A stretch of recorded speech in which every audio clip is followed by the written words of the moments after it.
இமயமலையில் அமைந்திருக்கிற ஒரு அதிசய சிவஸ்தலத்தை தான் இன்றைக்கி பார்க்க போகிறோம். அந்த சிவபெருமான தரிசனம்ன்றது தான் இவ்வளவு மக்கள் கூட்டம் கூட்டமாக இந்த குறுகிய சாலையில் போயிட்டுருக்காங்க. அதை பார்த்துட்ருக்கீங்க நீங்கள். இந்த கோவில் உத்தரகாண்ட் மாநிலத்தில் ரிஷிகேஷ் அருகே கர்வால் இமயமலை பகுதியில் அமைந்துள்ளது. கடல் மட்டத்திலிருந்து சுமார் 1300 மீட்டர் உயரத்தில் பசுமை மலைகள் சூழ இயற்கையின் மத்தியில் இந்த கோவில் உள்ளது.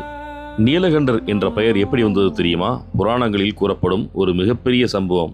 இதற்கு காரணம் தேவர்களும் அசுரர்களும் சேர்ந்து பார்க்கடலை கடைந்த போது முதலில் வெளிவந்தது கொடிய விஷம். அந்த விஷம் உலகையே அழிக்கும் அளவுக்கு ஆபத்தானது. அப்போது உலகத்தை காப்பாற்றுவதற்காக சிவபெருமான் அந்த விஷத்தை அருந்தினார். விஷம் தொண்டையில் நின்றதால் அவரது கழுத்து நீளமாக மாறியது. அதனால் அவருக்கு நீலகண்டர் என்ற பெயர் வந்தது. அந்த அதிசய சம்பவம் நடந்த இடமாகவே இந்த நீலகண்ட மகாதேவர் கோயில் கருதப்படுகிறது. அதனால் இந்த ஸ்தலத்திற்கு மிகுந்த புனிதமும் மகத்துவமும் உள்ளது. கோவிலின் வெளிப்புறத்தில் பார்க்கடல் கடைந்த காட்சி சிற்பமாக அழகாக வடிவமைக்கப்பட்டுள்ளது. தேவர்களும் அசுரர்களும் மந்தர மலைவும் வாசுகி பாம்பும் அந்த புராண காட்சி கண்முன்னே உயிர்ப்புடன் தெரியும். அதை பார்த்தவுடன் நாம் கதைகளில் கேட்ட உலகமே நிஜமாக முன்னால் நிற்கிறது போல ஒரு உணர்வு வரும்.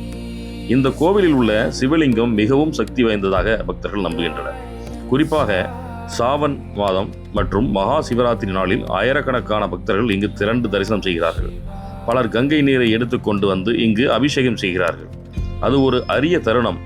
அந்த ஆலயத்தில் இன்னொரு சிறப்பு என்னவென்றால், இங்கு தரிசனம் செய்யும் பொழுது மனதில் ஒரு விசேஷமான அமைதி கிடைக்கும்.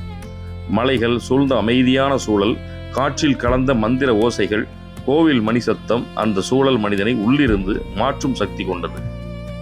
பக்தர்கள் நம்பிக்கையின்படி இங்கு மனமாற வேண்டினால் மன கஷ்டங்கள் குறையும், பயங்கள் அகலும், உடல்நல பிரச்சனைகள் தீரும் என்று கூறப்படுகிறது.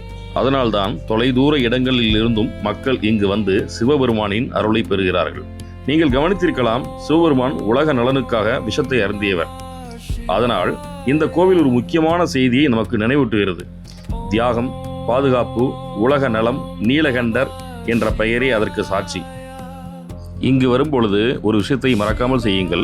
கோவிலின் சுற்றுப்புறத்தை சுத்தமாக வைத்துக் கொள்ளுங்கள். இது ஒரு சுற்றுலா இடம் மட்டுமல்ல, பல கோடி மக்களின் நம்பிக்கை மையம். நீங்கள் ஒரு நாள் ரிஷிகேஷ் செல்லும் வாய்ப்பு கிடைத்தால் இந்த நீலகண்ட மகாதேவ் கோவிலுக்கு கண்டிப்பாக சென்று தரிசனம் செய்யுங்கள். இயற்கையும் பக்தியும் புராணமும் ஒன்றாக இணைந்திருக்கும் இந்த அனுபவம் உங்கள் மனதில் நின்றும் நிற்கும். சிவபெருமான் நீலகண்டரின் அருள் அனைவருக்கும் கிடைக்கட்டும். ரிஷிகேஷிலிருந்து இந்த கோயில் 35 கிலோமீட்டர் தொலைவில் இருக்குது. இங்கே வர்றதுக்கு அங்கிருந்து அடிக்கடி வாடகை வாகனங்கள் இயங்குகின்றன. அதை எடுத்து நம்ம வரலாம். பைக் ரெண்டல் எடுத்து வரலாம். ஹரஹர மகாதேவ். இதுபோன்று பயனுள்ள வீடியோக்களுக்கு நமது சேனலை மறக்காமல் சப்ஸ்கிரைப் பண்ணுங்கள், லைக் பண்ணுங்கள், கமெண்ட் பண்ணுங்கள். இந்த கோவிலை பற்றிய தகவல்கள் மேலும் எதுவும் தேவைப்பட்டால் நமது கமெண்ட் பாக்ஸில் கமெண்ட் செய்யுங்கள். அனைத்து கமெண்ட்டுக்கும் பதில் கமெண்ட்ஸ் தெரிவிக்கப்படும். ஓம் நம சிவாய.